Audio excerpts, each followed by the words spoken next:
रहा है कि 21वीं सदी में हम लोग पंचशील का पालन कैसे करें। ये हमारा पिछले 3 हफ्ते से यही विषय चल रहा है। इस विषय, ये बहुत बड़ा विषय है साथियों। इस विषय पर बड़ी ही विस्तार पूर्वक से जो जानकारियां, जो ज्ञान यहाँ मिल रहा है, वो जीवन में जीने के लिए बहुत ही महत्वपूर्ण ज्ञान है। तो साथियों, ये जो सशक्तिकरण संवाद है, डैन एम्पावरमेंट नेटवर्क का जो प्लेटफॉर्म है, ये ओपन प्लेटफॉर्म है, ये आप लोगों का प्लेटफॉर्म है। इसे चलाने की जिम्मेदारी आपकी, हमारी सबकी मिलकर के होती है। इसे ज्यादातर हमारे साथी दीपक जी इसे जो होस्ट कर रहे थे, जो आज किसी कारणवश हमारे साथ जुड़े हुए नहीं है। तो आप लोग भी इसमें पार्टिसिपेट करें साथियों। आप लोग इसको आगे बढ़ाने की मुहिम को आगे बढ़ाएं। साथ ही रविंदर जी से मैं रिक्वेस्ट करूंगा, रविंदर जी कृपया आज के कार्यक्रम को आप सुचारू रूप से चलाने का कष्ट करें, अगर हो सकता है तो। साथी रविंदर कोठारी जी।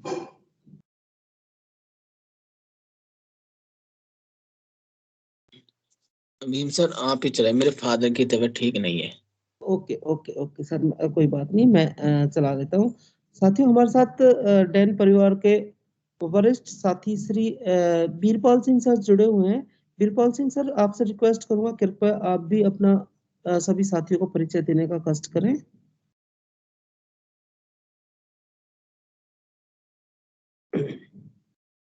सर तक आवाज नहीं पहुंच रही शायद। Hello hello. जी सर, जी सर।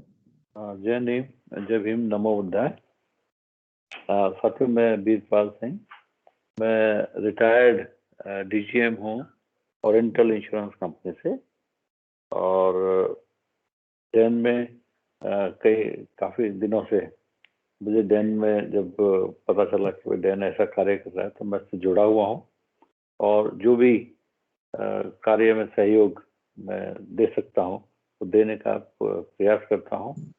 और ये जो डैन का एक नया जो इनिशिएटिव है जिसमें हम बौद्ध धर्म पर चर्चा करते हैं, तो हम ज़्यादातर लोग पहले से ही बौद्ध के अलावा किसी न किसी धर्म से या किसी न किसी उससे जुड़े हुए हैं।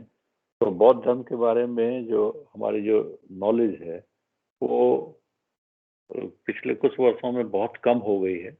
तो ये एक नया जो इनिशिएटिव है, इससे बौद्ध धर्म से जुड़ने में, बौद्ध धर्म के बारे में जानने में जो लोगों की इच्छा होती है, उसी इच्छा के तहत मैं भी इनसे जुड़ा हूँ। और मुझे बहुत अच्छा लग रहा है कि बौद्ध धर्म के बारे में इतने डिटेल में जानने में, पढ़ने में। तो बस यही मेरा धन्यवाद। जी, स्वागत है सर आपका। साथियों, आज से 2600 साल पहले तथागत गौतम बुद्ध ने हमें जीवन जीने के लिए नैतिक शिक्षाओं का ज्ञान दिया। पहली शिक्षा दी उन्होंने पनातिपाता वेरमणि सिक्खापदम समादयामि। ये पाली भाषा में उन्होंने हमें ज्ञान दिया, शिक्षा दी कि हम प्राणी हिंसा नहीं करेंगे। हमारा जो टॉपिक चल रहा था पिछले 2 हफ्ते से, इस प्राणी हिंसा पर ही हमारा टॉपिक चल रहा था। आगे आज इसके अलावा भी बढ़ सकता है।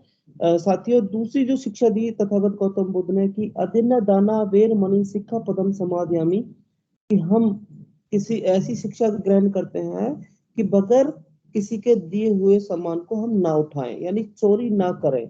चोरी से विरत रहने की शिक्षा हमें इस तथागत गौतम बुद्ध के माध्यम से मिली हमें। उसके बाद हमें जो तीसरी शिक्षा दी तथागत गौतम बुद्ध ने कि मुसावा कामेषु मिच्छाचारा वेरमणि सिक्खा पदम समादयामि, कि मैं काम भोग संबंधी मिथ्याचार से विरत रहने की शिक्षा ग्रहण करता हूँ। और जो चौथी शिक्षा तथागत गौतम बुद्ध ने दी कि मुसावादा वेरमणि सिक्खा पदम समादयामि, कि मैं चुगली चपाटी या अननेसेसरी बातें करने से दूर रहने की शिक्षा ग्रहण करता हूँ। पांचवी शिक्षा तथागत गौतम बुद्ध ने दी कि सुरा मेरे मध्य पमाद ठाना वेरमणि सिक्खा पदम समादयामि, कि मैं शराब मदिरा आदि नशे तथा प्रमाद कारी वस्तुओं के सेवन से विरत रहने की शिक्षा ग्रहण करता हूँ। ये शिक्षा हमें जो मिली है, ये तथागत गौतम बुद्ध ने 2600 साल पहले दी, और ये बाबा साहब के माध्यम से हम लोगों तक पहुंची है। और साथियों, इस पर मतलब जो सशक्तिकरण संवाद चल रहा है, तो मैं इसी संवाद को 21वीं सदी में हम लोग इन 5 सीलों का पालन अपने जीवन में कैसे करें। क्या है ये मतलब जो हिंसा, जैसे कि लोगों को ज्यादातर पता था कि भाई किसी मांस खाना, ज्यादातर लोग समझते थे कि पहली शिक्षा हुआ कि मांस ना खाने की शिक्षा, यानी कि किसी जीव को ना मारने की शिक्षा। मगर जो जब सशक्तिकरण संवाद में जुड़ा मैं, तो मुझे ज्ञान हुआ कि केवल इतना ही नहीं बोला उन्होंने, ये तो बहुत कुछ बोला है कि हम किसी आदमी को ठेस पहुंचाते हैं, कटु वचन बोलते हैं, या किसी को आर्थिक रूप से हम मतलब जो कमजोर, मतलब कष्ट पहुंचाते हैं, शारीरिक रूप से कष्ट पहुंचाते हैं, मानसिक रूप से कष्ट पहुंचाते हैं। बहुत सारे हमें इस सशक्तिकरण संवाद में पता चला है, वो सब की सब हिंसा है। इन सभी हिंसाओं से हमें विरत रहने की शिक्षा हमें सशक्तिकरण संवाद में यहाँ मिलती है। तो इसी शिक्षा को आगे बढ़ाने के लिए मैं डैन परिवार के संस्थापक डॉक्टर प्रवीण कुमार सर से रिक्वेस्ट करूंगा, सर कृपया आज के संवाद को आगे बढ़ाने का कष्ट करें। Doctor Praveen Kumar sir. धन्यवाद भीम जी। सभी साथियों को एक बार फिर से जय भीम, नमो बुद्धाय। हम आज के विषय पर चर्चा कर रहे हैं। वैसे मुझे जहाँ तक आज के शेड्यूल के हिसाब से जो अंदाजा था कि हम लोग आज के दिन शायद दूसरे रविवार या तीसरे रविवार हम इस चर्चा में एक सामूहिक चर्चा करते हैं, जिस चर्चा के अंदर हम विषय पर, जैसे जो विषय हमने लिया, जिस विषय पर हम पिछले कुछ समय से बात कर रहे हैं कि इस 21वीं सदी में किस प्रकार से हम पंचशील का पालन कर सकते हैं, धम्म के मार्ग का पालन कर सकते हैं। क्योंकि आज के समय में ये बड़ा जटिल मालूम हो सकता है। पंचशील को पढ़ना, उसको समझना बड़ा जटिल मालूम हो सकता है, जैसी आज के समय की परिस्थितियां हैं। तो ये चर्चा हमने शुरू की थी और मैं चाहूंगा कि इस चर्चा में सभी की भागीदारी रहे, सभी लोग अपनी बात को रखें, अपने विचारों को रखें, क्योंकि ये हमारे लिए एक जटिल विषय है, ये एक समस्या है और इस समस्या का हल सामूहिक होना चाहिए, भागीदारी से भरा होना चाहिए, भागीदारी वाला हल होना चाहिए। तो इसी समस्या के ऊपर मैं जो मेरे विचार हैं वो मैं पिछले कुछ समय से रख ही रहा हूँ। तो अगर उस समस्या पर आज मैं बहुत तैयार नहीं हूँ, मैं आप लोगों को पहले ही बात स्पष्ट कर देना चाहूँगा कि मैं आज इस प्रकार से पहले से तैयार होकर नहीं जुड़ पाया हूँ, परंतु जो अपनी समझ है उसको आगे बढ़ाते हुए जो हमारा पंचशील है, पंचशील का जो मार्ग है, जिसमें हिंसा ना करना, जिसमें नशा ना करना, व्यभिचार से दूर रखना, ये अनिवार्य है। और इसमें ये बेहद आवश्यक है कि हम समझें कि हिंसा ना करना क्या है। जब तक हम ये नहीं समझेंगे या हिंसा को हम बहुत सतही रूप से रखेंगे, समझेंगे, तब तक हम पंचशील के जो शील का मार्ग है उसको ठीक प्रकार से समझ नहीं पाएंगे। जो हिंसा ना करने की जो परिभाषा है उसको हमें पुनर्व्याख्यात करने की जरूरत है, उसका जो संदर्भ है उसके साथ ही समझने की जरूरत है। और 21वीं सदी में ये अनिवार्य हो जाएगा कि हम उस व्याख्या को, उन शब्दों को उसके सही मायनों में समझें। इस कार्य में एक जो महत्वपूर्ण काम हम कर सकते हैं, जो हमें करना होगा, कि हमें अध्ययन करना होगा, हमें पढ़ना होगा, हमें जानना होगा कि सच क्या है, हमें सच के बारे में शोध करना होगा। तो शोध के लिए हम लोगों ने ये चर्चा, मैंने बहुत पहले ये बात रखी थी कि डैन का जो कार्यक्रम है, डैन का जो विचार है, और डैन का कोई अपना विचार नहीं है, डैन के कोई अपना निजी कार्यक्रम नहीं है, एक ऐसा कार्यक्रम है जो हम सबका सामूहिक कार्यक्रम है। उसका हम सब अनुपालन करें, हम उसको फॉलो करें, ये हमारी आवश्यकता होगी। और इस आवश्यकता में हमारे लिए सबसे पहला कदम जो हमें करना होगा, जो करना चाहिए, यदि हम अपने आप को इस विचार से धम्म के रास्ते पर जाना चाहते हैं, धम्म के मार्ग को समझना चाहते हैं। और धम्म का मार्ग इसलिए भी आवश्यक है कि धम्म हमें दुखों से दूर करता है, हमारे जीवन में जो दुख है उससे हमें मुक्ति दिलाता है। तो इस धम्म के मार्ग पर चलने के लिए, और धम्म के मार्ग पर चलते समय ये बात और अवश्य ध्यान रखने की जरूरत होगी कि धम्म और धर्म एक नहीं है। बहुत बार यहाँ पर थोड़ा सा एक भेद करने में हम असफल हो जाते हैं कि धम्म और धर्म एक ही बात है, पर ऐसा नहीं है। धम्म और धर्म बिल्कुल भी एक बात नहीं है। धर्म में मूलतः पूजा पद्धति या कुछ जो सिंबल्स हैं, प्रतीक हैं, उन प्रतीकों का महत्व रहता है, पूजा पद्धति का महत्व रहता है। धम्म में प्रतीकों का महत्व नहीं है, धम्म में पूजा पद्धति का महत्व नहीं है, धम्म में पूजा स्थलों का महत्व नहीं है। धम्म में जो सबसे महत्वपूर्ण है वो मार्ग है, वो विचार है। तो धम्म में सबसे महत्वपूर्ण जो बात है वो आर्य सत्य है, वो आष्टांगिक मार्ग है, वो पंचशील है, वो धम्म से ना भटकने का रास्ता है। तो ये मार्ग हमें सबसे पहले समझना होगा, इसके बारे में जानना होगा, इसमें भेद करना पड़ेगा। बहुत बार लोग इस उलझन में रहते हैं कि हमारे साथी, हम लोग भी काफी बार ये अम्बेडकरवादी हमारे साथी हैं, साथीगण हैं, वो इस बात में भेद करने में असफल हो जाते हैं कि धर्म केवल लोगों को इकट्ठा करने का साधन नहीं है। बुद्ध धर्म को जब अगर हम अपनाते हैं, काफी लोग उसे बुद्ध धर्म शब्द इस्तेमाल करते हैं, उससे वो धर्म के भीतर जो भेद है वो खत्म हो जाता है। धर्म किसी लोगों को इकट्ठा करने का साधन नहीं हो सकता, धर्म लोगों को इकट्ठा करने का साधन नहीं हो सकता, जैसा अन्य धर्मों में है कि हम किसी एक बैनर के नीचे सभी को इकट्ठा करना चाहते हैं। तो ऐसा बुद्ध धम्म में नहीं है। धम्म एक मार्ग है, जीवन जीने का एक तरीका है, और जीवन जीने के तरीके को हमें अपनाना होगा, उस तरीके को समझना पड़ेगा, उसके महत्व को समझना पड़ेगा सबसे पहले कि वो हमारे लिए क्यों महत्वपूर्ण है, क्यों मुझे धम्म का मार्ग अपनाना चाहिए। और इस बात को हमें बहुत ही वैज्ञानिक रूप से समझना चाहिए।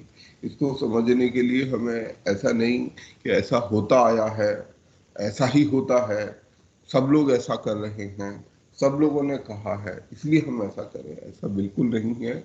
धम्म के मार्ग को, धम्म को हमें पूरी वैज्ञानिकता से समझना चाहिए, और धम्म पर बार बार प्रश्न भी करना चाहिए। धम्म कभी ये नहीं बोलता कि हम धम्म पर प्रश्न नहीं करें, जबकि धर्म में हमेशा ये होता है कि आप धर्म पर प्रश्न नहीं कर सकते। हम कोई भी कार्य कर रहे हैं, पंचशील का पालन हम क्यों करें, क्यों हम हिंसा ना करें, ये सवाल हम बिल्कुल पूछ सकते हैं, हमें बिल्कुल पूछना चाहिए। हम दुख, आर्य सत्य क्या है, आर्य सत्यों का से हम क्या समझें, क्यों हम अष्टांगिक मार्गों का पालन करें, उससे क्या लाभ होगा, वो लाभ मुझे होगा, किसे लाभ होगा, वो लाभ कब होगा। हम यहाँ पर पूरे सवाल पूछ सकते हैं, क्योंकि एक वैज्ञानिकता है, ये कोई धर्म नहीं है जहाँ पर कि ये प्रतीक है, ये प्रतीक पर आप सवाल नहीं उठा सकते हैं। इसके उलट अगर आप प्रतीकों पर सवाल उठाएंगे तो आप पर खुद हिंसा हो सकती है, आपके साथी नाराज हो सकते हैं। यहाँ ऐसा बिल्कुल नहीं है। तो इसलिए सबसे महत्वपूर्ण यही है कि हम सबसे पहले उन्हें पढ़ें, उनको जाने कि धर्म क्या है, धर्म का मार्ग क्या है, तथागत बुद्ध ने हमें क्या रास्ता दिखाया है, बाबा साहब ने हमें क्या संदेश देने की कोशिश की है। तो उन संदेशों को पढ़ना हमारे लिए बेहद जरूरी है। पढ़ना होगा, फिर उन्हें जानना होगा। पढ़ना किसी भी चीज के लिए, यदि हम किसी चीज का, किसी बात का, किसी पुस्तक का अध्ययन करते हैं तो वो सफिशिएंट नहीं होता है, वो खाली अपने में पर्याप्त नहीं होता। पढ़ने से हमें अधिक आगे बढ़ना होता है, पढ़ने से हमें जरूरी होता है उसे जानना, जानने के लिए उस पर शोध करना, जो बात हम उसे उस पर प्रश्न करना, तभी हम उसको जान पाते हैं, उस सत्य को जान पाते हैं। अन्यथा वो एक कही हुई बात रहती है। यदि कोई भी बात कही जाए, उस बात को पढ़ें, उसे जानें, उसके अंदर उसको समझने का विचार करें कि ये बात कही गई है तो उसका क्या मतलब है, क्या तात्पर्य है, क्या ये बात लॉजिकली ठीक मालूम होती है, क्या ये जो विज्ञान के नियम है उन पर ठीक प्रतीत होती है। तो ये जानने का प्रयास करें और अंत में उसे आत्मसात करें। धम्म ऐसा रास्ता नहीं है जिसे केवल हम पढ़ें, एक दूसरे को बताएं। ये एक ऐसा मार्ग है जिसका हमें पालन करना होगा, जिस पर हमें चलना होगा, अपने जीवन में जिसे उतारना होगा। तो आत्मसात करना धम्म की अनिवार्यता है। इस अनिवार्यता के बाद एक अगला कदम जो हमारे लिए आवश्यक होगा वो है यथासंभव इसको फैलाने में भूमिका अपनी निभाएं। हम केवल ज्ञान को अपने तक ना रखें। यदि मुझे कोई बात समझ आई है, मुझे पता है कि ऐसा करने से ये लाभ होता है, ये फायदा हो सकता है, तो उस धम्म को, ऐसे धम्म को हमें सभी तक पहुंचाना, ये हमारी नैतिक जिम्मेदारी बन जाती है कि हम सभी लोगों तक इसको पहुंचाएं, जहां तक हमारा सामर्थ्य है वहां तक पहुंचाने का प्रयास करें। तो 21वीं सदी में अगर इस बात को देखें तो ये बेहद जरूरी है। और आज खास तौर में, क्योंकि 21वीं सदी में हम आते आते इस बात को समझें कि कई ऐसी समझ है जो धम्म के मार्ग से हमें अलग ले जाती है। विशेष रूप से हम ऐसे देशों में जहाँ हिंसा अधिक व्याप्त है, और उसमें कुछ हद तक हम अपने देश के अंदर भी देख सकते हैं कि हम लोग पंचशील से निरंतर, जबकि ये देश है जिस देश में इन पंचशीलों का जन्म हुआ, परंतु फिर भी आज ये इस देश में पंचशील को धीरे धीरे हम भूलते जा रहे हैं। आज हम व्यक्तिगत प्रतिस्पर्धा में इतने अधिक लिप्त हैं, हिंसा में इतने अधिक लिप्त हैं कि हम ये भी भूले बैठे हैं कि इससे हमें कितना लाभ और कितना नुकसान हो रहा है। तो इस बात को समझने का हम सबको प्रयास करना होगा, करना ही चाहिए, करना ही होगा।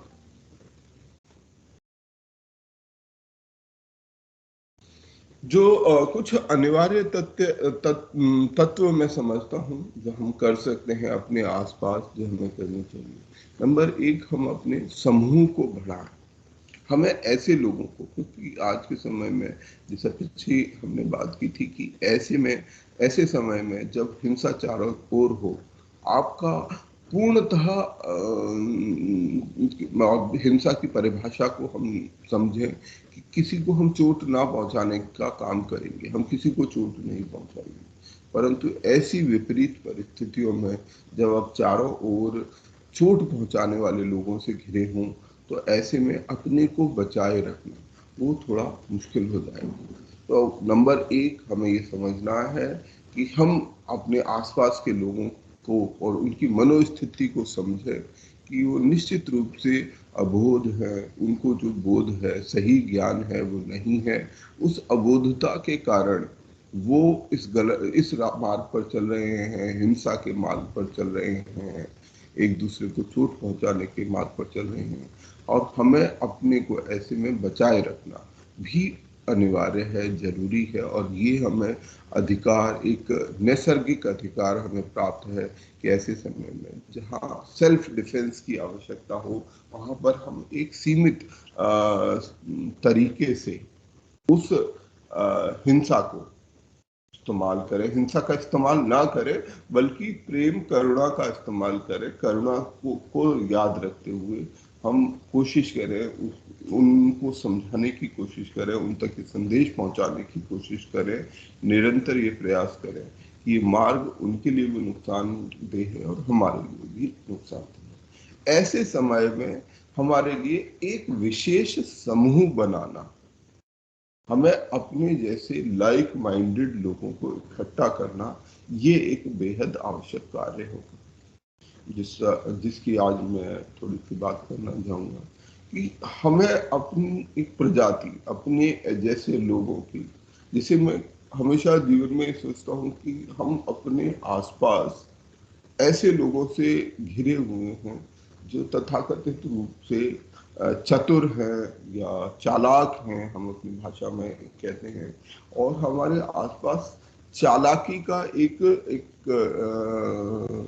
खेल उचित शब्द नहीं होगा, मतलब चालाकी की एक होड़ मची हुई है। हर कोई व्यक्ति अपने आप को अधिक स्मार्ट साबित करने में लगा हुआ है।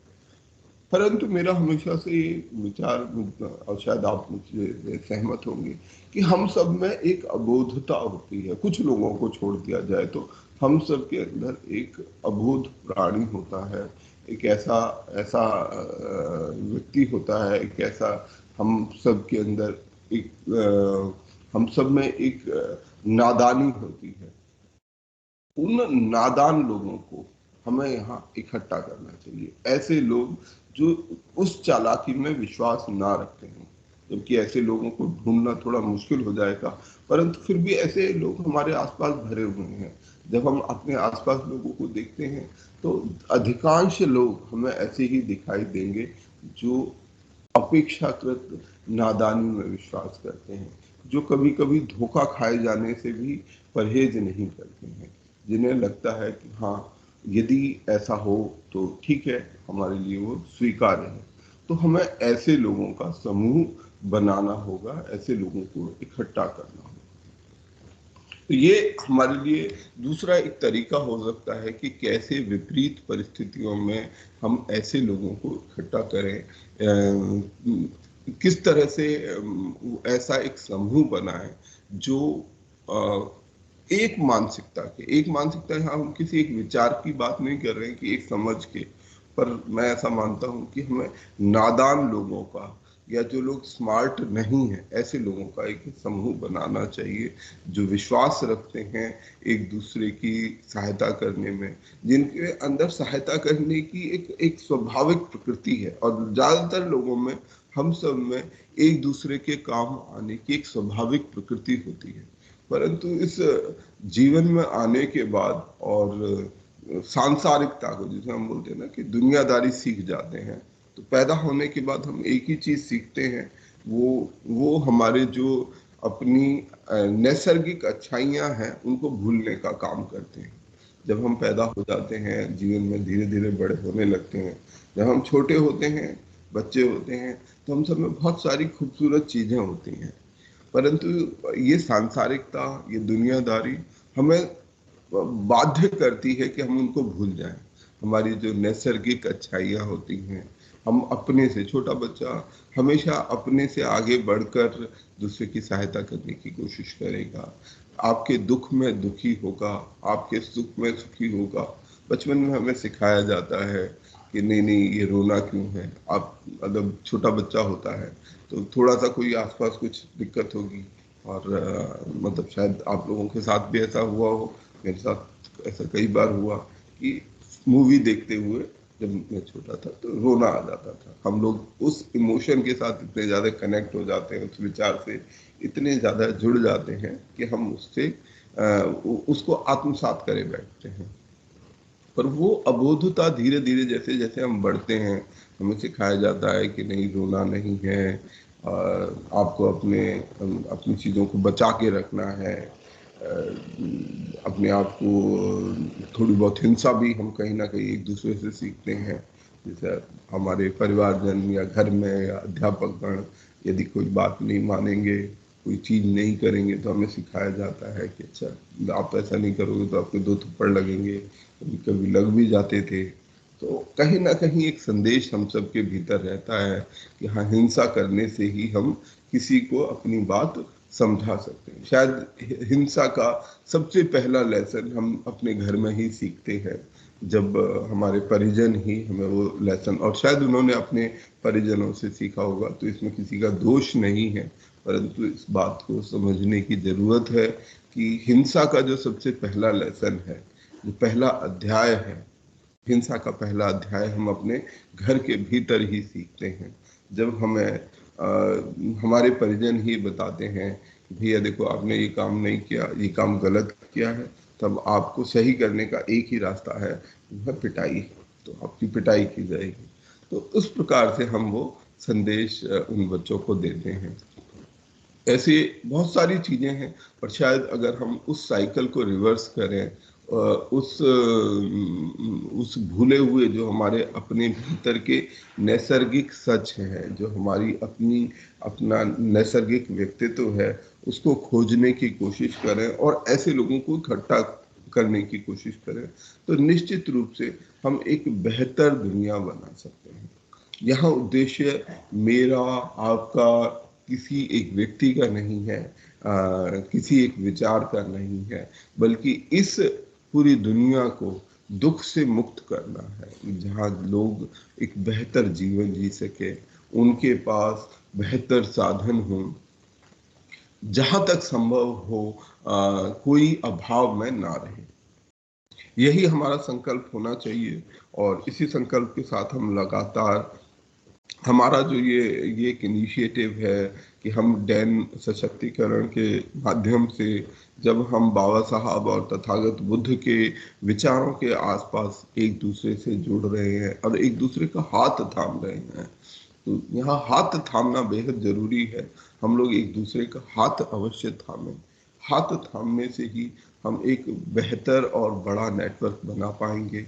उनके विचारों को समझें, उनके विचारों का पालन करें, आत्मसात करें और एक दूसरे का हाथ थामें, ताकि हम एक इस चक्र को वृहद बनाते जाएं, उतना बड़ा बनाते जाएं कि किसी दिन ये चक्र पूरी दुनिया में, जैसा एक समय था जब ये विचार लगभग पूरी दुनिया में फैले, और आज भी ऐसा नहीं कह सकते कि ये विचार दुनिया में नहीं है। हाँ, उनका कुछ अंश कम ज़्यादा हो सकता है, परंतु थोड़ी कम या थोड़ी ज़्यादा मात्रा में ये विचार आज भी हमारे बीच में मौजूद हैं, परंतु उनको वो दोबारा से समझे जाने की आवश्यकता है और दोबारा से उनका अनुसरण किए जाने की आवश्यकता है। यही आज मैं अपनी तरफ से जोड़ सकूंगा, और अगली बार कोशिश करूंगा कि ज़्यादा बेहतर तरीके से तैयार होकर आप सभी के साथ जुड़ूं, और आप सभी लोग चाहें तो इस चर्चा को आगे बढ़ा सकते हैं। यदि कोई प्रश्न हो या पीछे के समय का कोई प्रश्न हो, तो वो प्रश्न भी आप मुझसे पूछ सकते हैं। ये मुझसे नहीं, सभी साथियों से पूछ सकते हैं।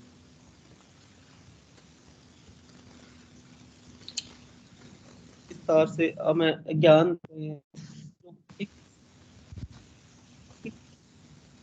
सर। भीम जी, आपकी आवाज टूट रही है जी। लग सकता है, मगर उसका क्या? हेलो हेलो सर, नैसर्गिक शब्द से क्या तात्पर्य है? कौन से? नैसर्गिक? जी सर। नैसर्गिक का मतलब होता है इनहेरेंट, जो हमारे भीतर हमेशा से चला आ रहा हो, eternal. Thank you sir. Hello जी भीम जी। जी साथियों, मैं ये बताना चाह रहा था कि पंचशील का मतलब पंचशील का पालन नहीं करना एक ऐसा मीठा जहर है जिसका सेवन करना अच्छा लग सकता है, मगर उसका असर बहुत खतरनाक होता है। और आज की 21वीं सदी हो, चाहे वो आज से पिछले 2500-2600 साल पुराना समय हो, चाहे आने वाला 2500-2600 साल आगे आने वाला समय हो, पंचशील का पालन करना बहुत ही महत्वपूर्ण है, जरूरी है। और ये एक वैज्ञानिक मार्ग है, ये कभी खत्म नहीं होने वाला। जब तक सृष्टि है तब तक इस पंचशील का पालन करना इंसान के लिए बहुत जरूरी है। जिस दिन ये पंचशील का पालन खत्म हो जाएगा, उस दिन मनुष्य का जो संतुलन बिगड़ जाएगा। ना कोई आदमी अपने रिश्तों का पालन कर सकता है, ना ही मतलब इंसानियत का पालन कर सकता है। और इस वैज्ञानिक मार्ग का शोध ही सशक्तिकरण संवाद का मकसद है। इस सशक्तिकरण संवाद का जो मकसद है, शीलवान, प्रज्ञावान, न्यायप्रिय और सत्यवादी मार्ग आगे बढ़ाना है। अपने कर्तव्यों को पूरा करने वाला एक समूह तैयार करना है, और इस समूह को तैयार करने की जिम्मेदारी आप सभी की बनती है। साथियों, इसके लिए और भी किसी साथी का कोई प्रश्न हो तो अपनी बात रख सकते हैं। मैं सबसे पहले प्रवीण सिंघल सर से रिक्वेस्ट करूंगा। सर, आप लंबे टाइम के बाद जुड़े हैं और आपके प्रश्न काफी होते हैं, तो कृपया आप अपनी बात रखें। इस पंचशील मतलब 21वीं सदी में हम पंचशील का जो की बात कर रहे हैं, इसको अपनी बात रखें। प्रवीण सिंघल जी।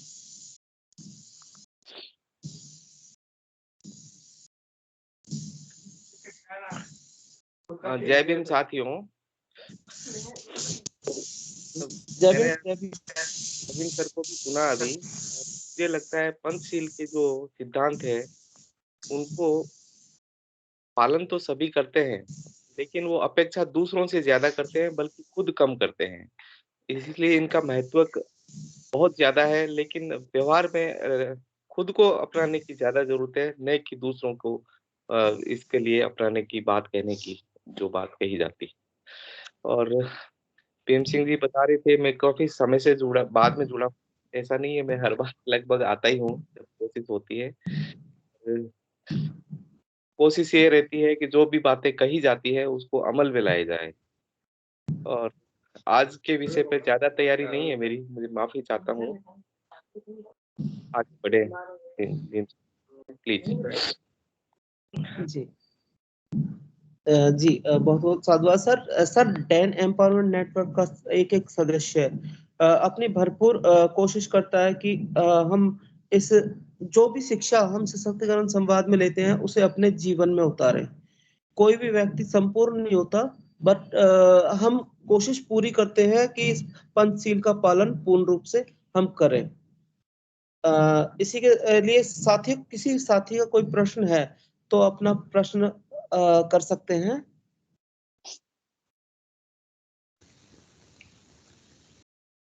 किसी भी साथी।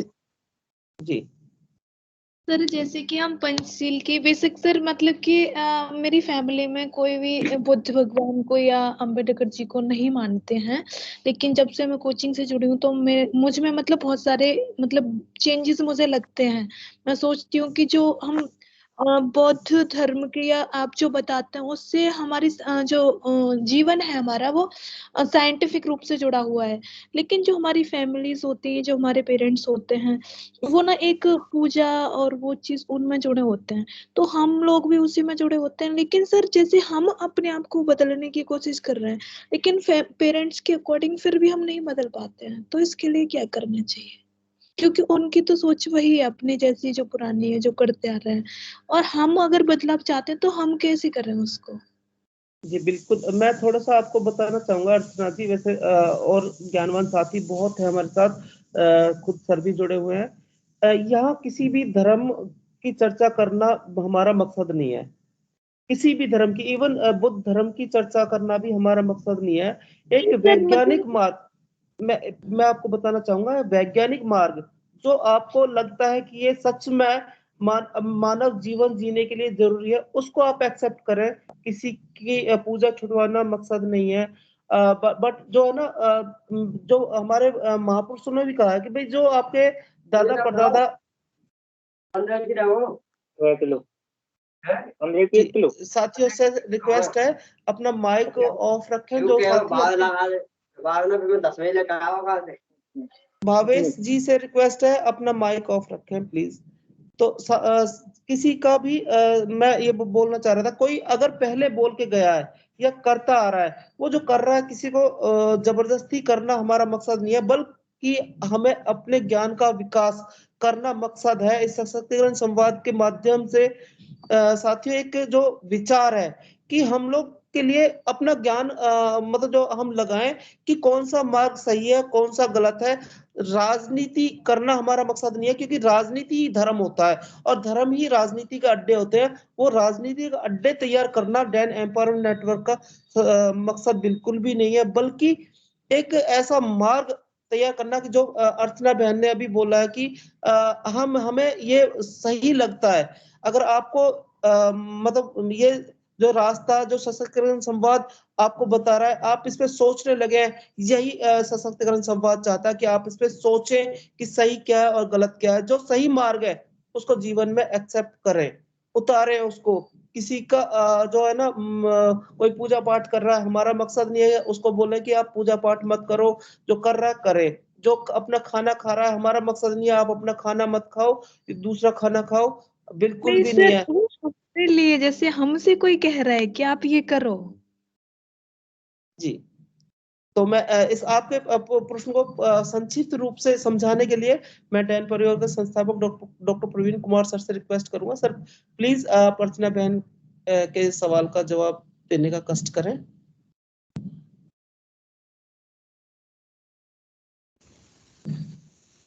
मेरे विचार से वीरपाल सर कुछ बात रखना चाहते हैं। जी, सर आप वीरपाल किसी सिंह सर। विषय पर बात रखना चाहते हैं तो आप रखें।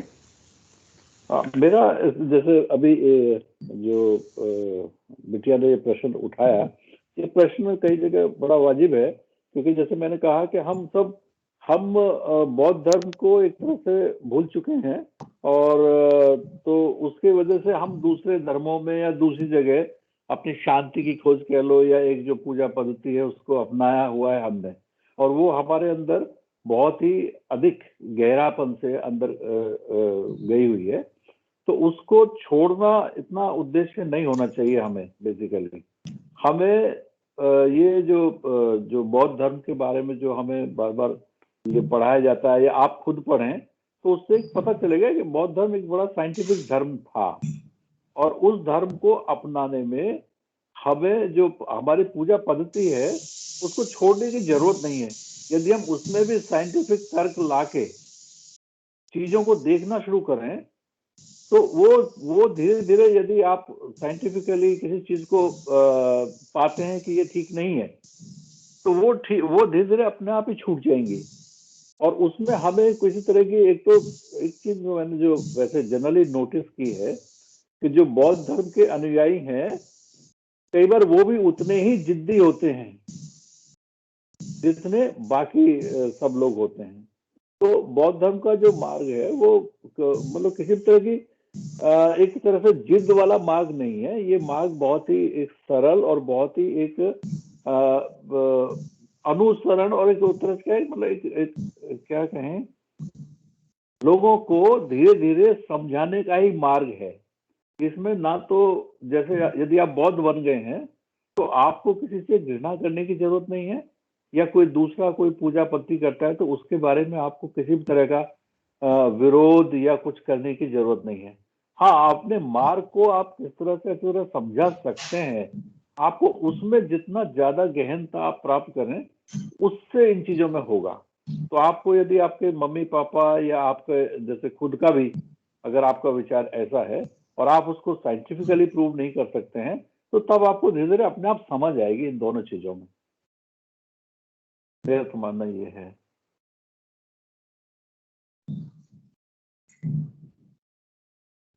जी, और कोई साथी, उम्मीद है अर्चना बहन को अपने प्रश्न का जवाब मिल गया होगा। सर, और थैंक कोई यू सो साथी, मच, मुझे जब टाइम मिल गया है। और किसी साथी का कोई प्रश्न है तो साथियों अपना प्रश्न करें।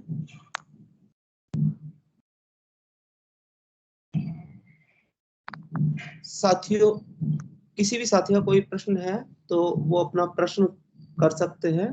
साथियों तब तक श्याम जी अपनी कुछ बात रखना चाहते थे। कौन सर? घनश्याम रोहिल्ला जी, शायद उनका हाथ खड़ा हो।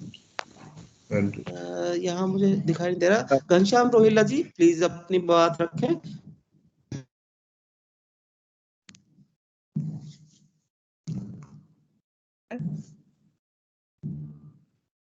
सर मैं एक बात पूछूं? हेलो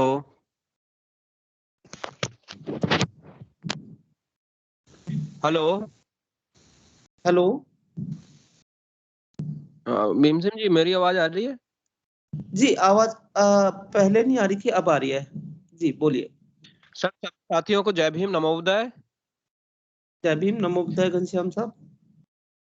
सर कैसे हैं? एक्चुअली मैं ना मेरे दिमाग में एक अभी बहन जी ने एक शब्द बोला था और मेरा ना उस पर थोड़ा सा इंटरप्शन था, तो इसलिए मैंने हाथ खड़ा किया था। तो मैंने कहा यदि परमिशन मिल जाती है तो मैं उसमें बात करूंगा।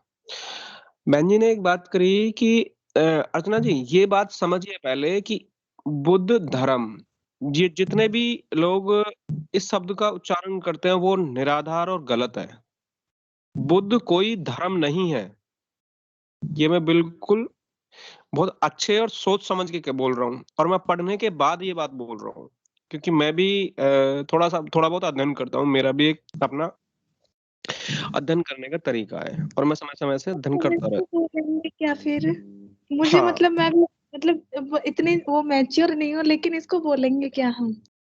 इतना तो विद्वान नहीं हूँ डॉक्टर परवीन जैसे, वो तो हमारे आदर्श हैं, आदर्श पुरुष में उनका एक फोटो लगाया हुआ है हमने। तो मेरे तो मस्तिष्क में उनके दिमाग की ये रहती है कि वो एक बुद्धिमान व्यक्ति हैं और वो पक्के बुद्धिस्ट आदमी है। शायद मैं बुद्धिस्ट नहीं हूँ, मैं अभी भी मानता हूँ, क्योंकि उनके अंदर जो करुणा है, उनके अंदर जो भाव है पैदा, वो मेरे मेरे अंदर नहीं हो पाए, इसलिए मैं उनको एक आदर्श पुरुष मानता हूँ। दूसरा, मैं अपनी बात पे वापस आऊंगा प्लीज, कि मैंने कहा कि बुद्ध एक धर्म नहीं है, बुद्ध एक धम्म है। जैसे बुद्ध का मतलब होता है एक समझदार इंसान। मैं मतलब एक लोकल लैंग्वेज में कहूंगा, इसको पाली भाषा में परिभाषित नहीं करूंगा, एक लोकल लैंग्वेज में समझाऊंगा कि बुद्ध जो है इंसान है, वो समझदार है और वो एक साइंटिफिक इंसान बनना चाह रहा है। दूसरा शब्द है धर्म। धर्म नहीं है। हम सब मैक्सिमम लोग 99% लोग इसी शब्द को उच्चारण करते हैं कि वो एक धर्म है, जबकि वो धर्म नहीं है, वो एक धम्म है। धम्म का मतलब पाली शब्द है और धम्म का मतलब होता है रास्ता। बुद्ध का एक रास्ता है, आप देखेंगे। और ये इसको यहाँ थोड़ा सा समझें कि बुद्ध एक धम्म है, धम्म का मतलब रास्ता है। बुद्ध ने हमें एक रास्ता दिखाया है, ना कि हमें धर्म। धर्म एक लकीर होती है कि इस पे चलना ही है हमें। बुद्ध ने भी कहा है कि मैं ये नहीं कह रहा हूं कि आपकी अगर बुद्धि नहीं मानती इस चीज को तो बिल्कुल मत मानिए। इसलिए धर्म जो है एक रास्ता, धर्म जो है एक लकीर है, लेकिन धम्म एक रास्ता है। आप इस पे चलिए, एक सच्चाई के मार्ग पे चलिए। अब आपने दूसरी बात कही कि मेरे घर वाले नहीं मानते हैं। ये कोई जरूरी नहीं है। धर्म को तो वो मानते हैं, धम्म को माने। आपको जाना है दिल्ली क्योंकि आप कोचिंग कर रहे हैं, आपको जाना है दिल्ली, लेकिन आपके घर वालों को तो चेन्नई। आपका रास्ता अलग है। आपने एक टारगेट फिक्स किया हुआ, दिल्ली जाना है। दिल्ली जाके कुछ ना कुछ फैसले मिलेगा, आपको कुछ मंजिल मिलेगी। लेकिन शायद हो सकता है चेन्नई जाने में उन्हें कोई नहीं मिलेगा। तो मेरा इस शब्द को लेकर थोड़ा सा कंट्रोवर्सी थी, तो मैंने यहाँ वो किया है इंटरप्ट। मे भी हो सकता है कि किसी और इंसान ने मेरे से ज्यादा पढ़ा हो तो वो मेरे को करेक्ट करेगा। तो मैं ऐसी जय भीम साथियों। जय भीम सर, जय भीम साथियों। मैं बताना चाहूंगा, यदि किसी विचार में आपका अपनापन है तो आप स्वयं ही उसको विजय प्राप्त करें। यही जो सशक्तिकरण संवाद का मकसद है और यही वैज्ञानिक मार्ग है। और किसी साथी का कोई अपना प्रश्न है तो साथियों अपना प्रश्न कर सकते हैं। क्या आप लोगों तक मेरी आवाज पहुंच रही है साथियों? हाँ सर, आपकी आवाज आ रही है बिल्कुल। जी, किसी साथी का कोई प्रश्न है तो अपना प्रश्न कर सकते हैं।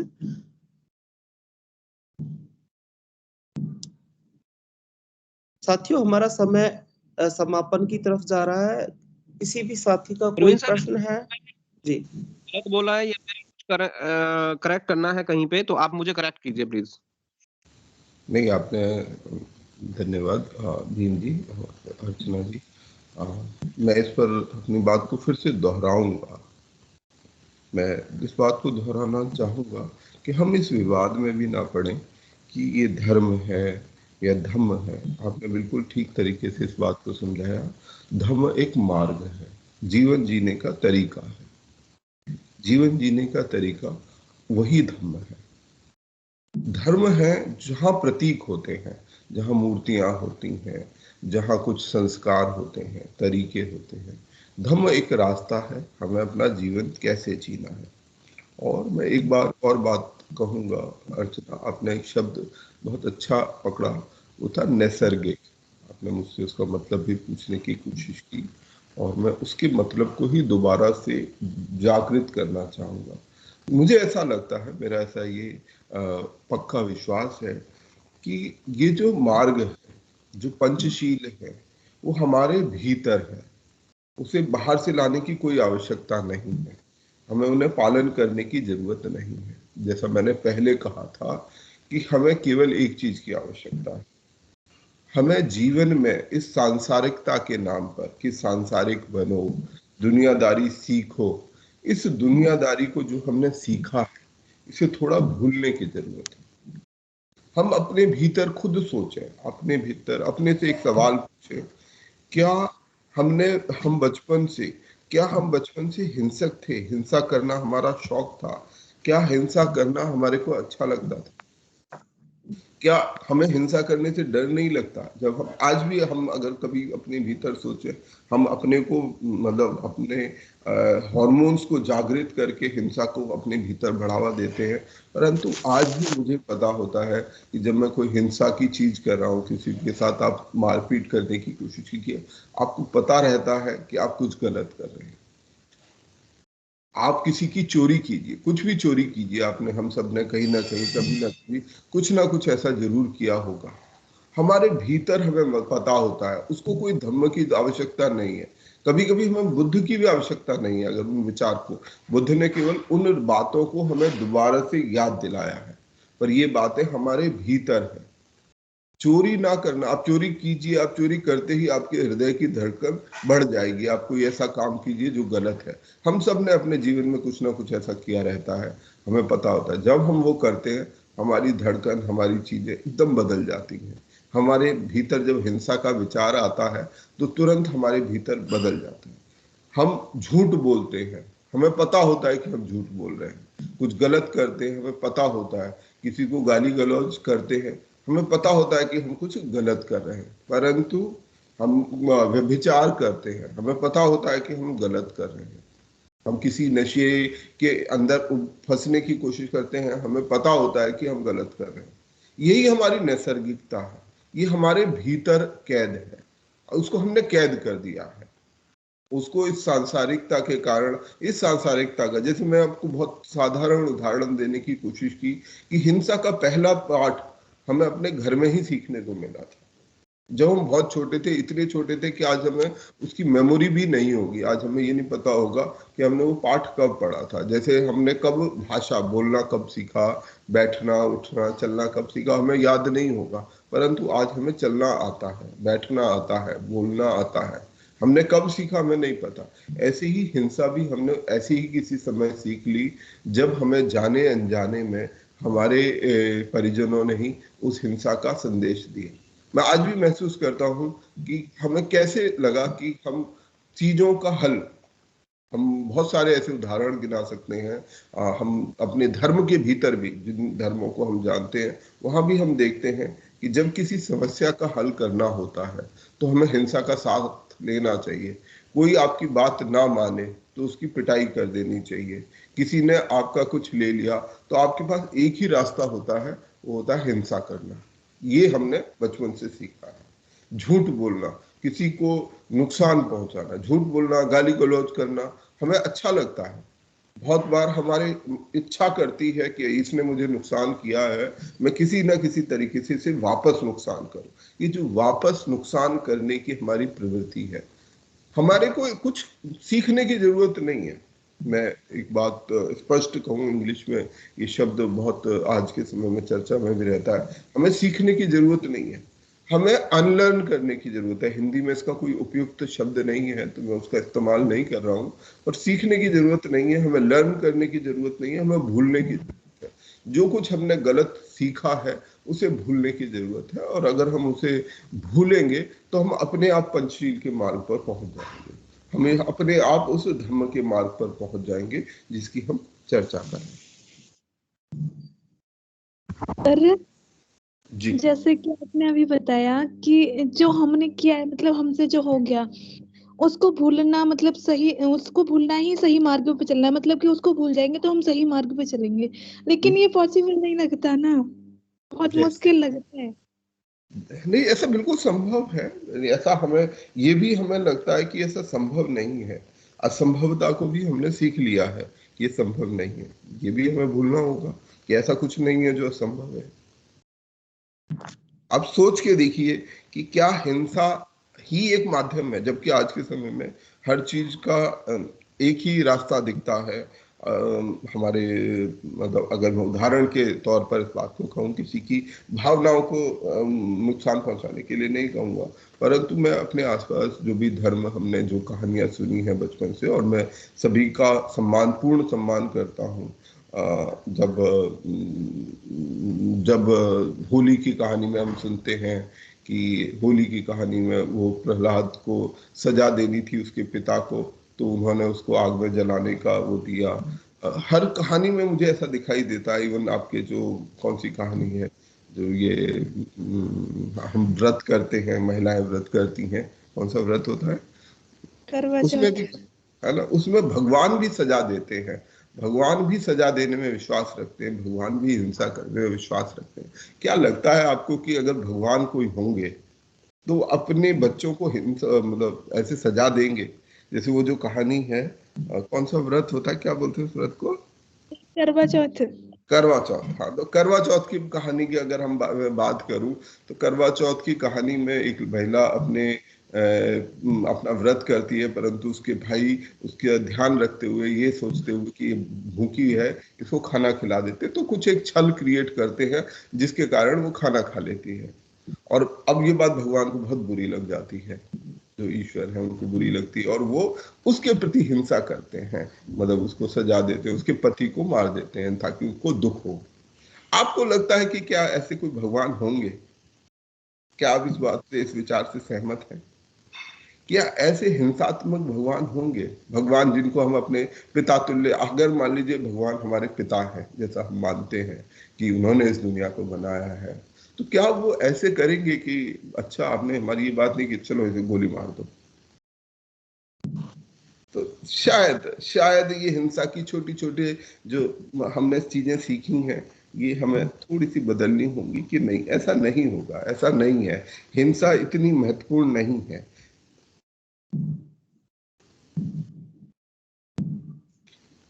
फिर भी मुझे लगता है शायद ये चर्चा के लिए थोड़ा समय कम है। अगर अर्चना आपके प्रश्न होंगे तो आप थोड़ा और समय दीजिए, हम इस पर और आराम से विस्तार से बात करेंगे। नहीं सर, मैं मतलब मेरे को आज समझ में आ गया है, आपने समझाया, दूसरे सर ने भी समझाया, सर अच्छा समझाया मेरे को। लेकिन जैसे जैसे मैं ये मीटिंग्स अटेंड करती रहूंगी तो और समझ में आएगा मेरी में। बिल्कुल ठीक। Thank you so much sir. साथियों, ये जो सांसारिक जीवन है ये एक महान संग्राम की तरह है, और हजारों हजारों युद्ध जीतने से अच्छा है स्वयं को जीत लेना।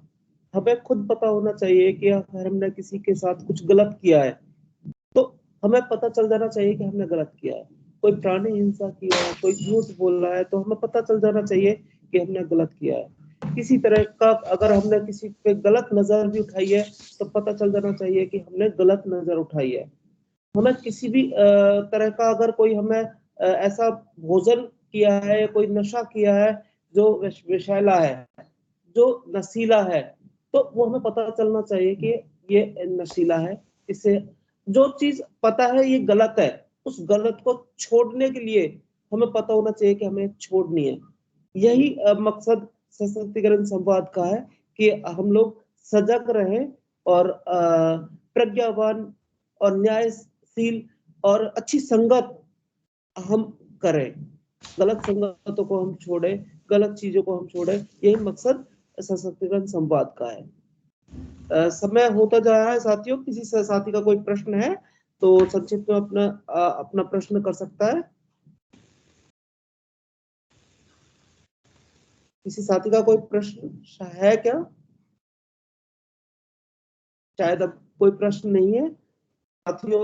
हमारा समय हो चुका है। अगर आप सभी साथी सहमत हैं तो मैं डैन परिवार के संस्थापक डॉक्टर प्रवीण कुमार सर से रिक्वेस्ट करता हूं, सर इस संवाद को क्या यहीं समाप्त कर सकते हैं? जी बिल्कुल कर सकते हैं। सभी साथियों को जय भीम, नमो बुद्धाय।